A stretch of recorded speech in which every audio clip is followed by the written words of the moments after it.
Alors, je reviens sur un thème que j'ai abordé ces derniers temps, la crise de l'enseignement du français langue étrangère, du FLE.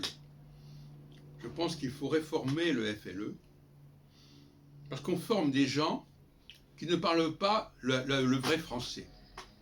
On leur donne des règles qui ne sont pas les règles du vrai français. Et donc, par conséquent, qui vont les mettre en décalage par rapport à la société française. D'abord parce qu'ils ne vont pas parler le français comme ils devraient le faire, et ensuite qu'ils ne comprendront pas le français parce que ce français n'est pas celui qu'ils ont appris.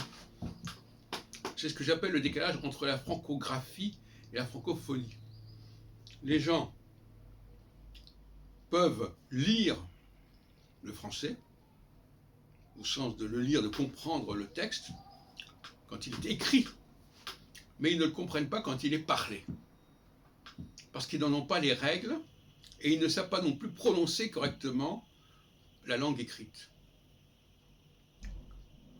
Alors évidemment, ils vont dire que c'est ce que j'ai appris. Je vous souviens, il y a quelque temps, quand j'avais fait un débat là-dessus, je disais, mais moi c'est comme ça qu'on m'a appris. Peut-être vous a peut-être appris comme ça, mais c'est pas comme ça que les choses se passent. Ce qu'on vous apprend à l'école complète au mieux ce que vous savez déjà par ailleurs.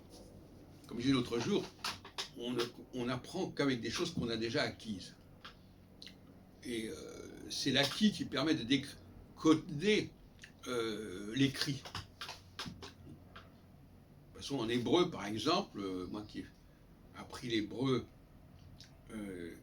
pleinement en 68, 69, eh bien, toute la question, c'était de savoir comment lire un texte qui n'avait pas de voyelles, et donc qui ne se prêtait pas à la lecture, sauf dans les synagogues où on met, ou même dans le Coran, où on met des signes diacritiques pour que les gens puissent lire sans comprendre. L'autre jour, une musulmane me disait, moi, je sais lire le Coran, mais je ne comprends pas ce qui est écrit.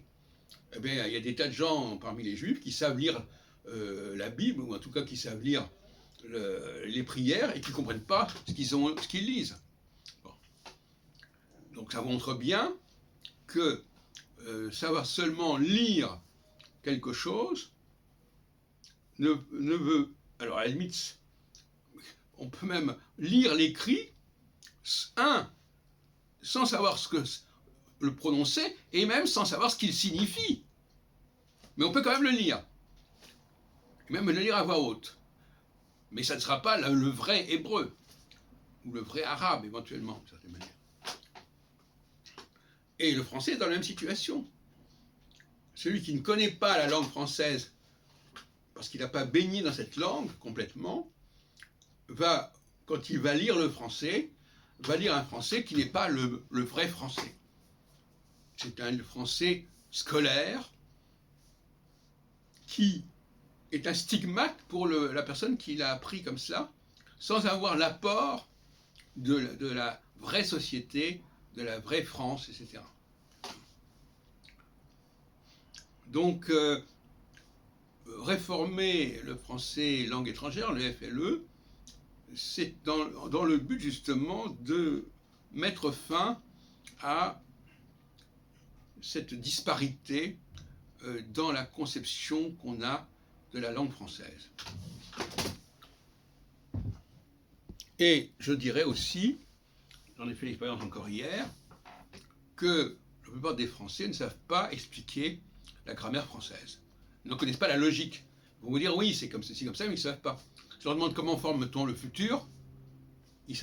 Pourquoi est-ce qu'on dit je chanterai, par exemple.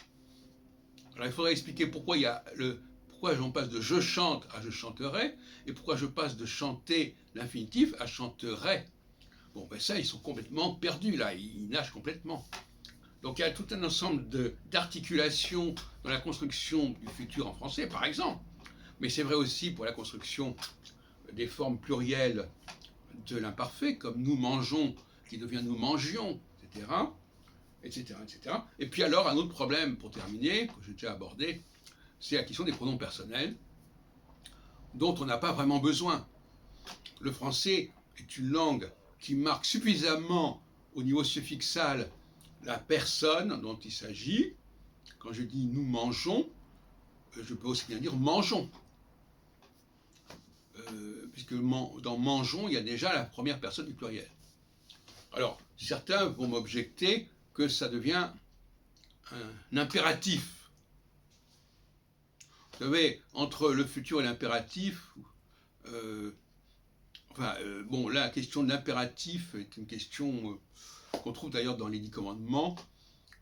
En hébreu, l'impératif, souvent, ça devient le futur. Dans les 10 commandements, tous les commandements sont dits au futur, mais qu'il faut comprendre aussi à l'impératif.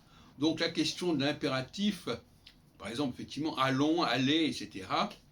Mais je pense qu'il faut accepter cette idée que on n'a pas besoin du pronom personnel pour se faire comprendre en français.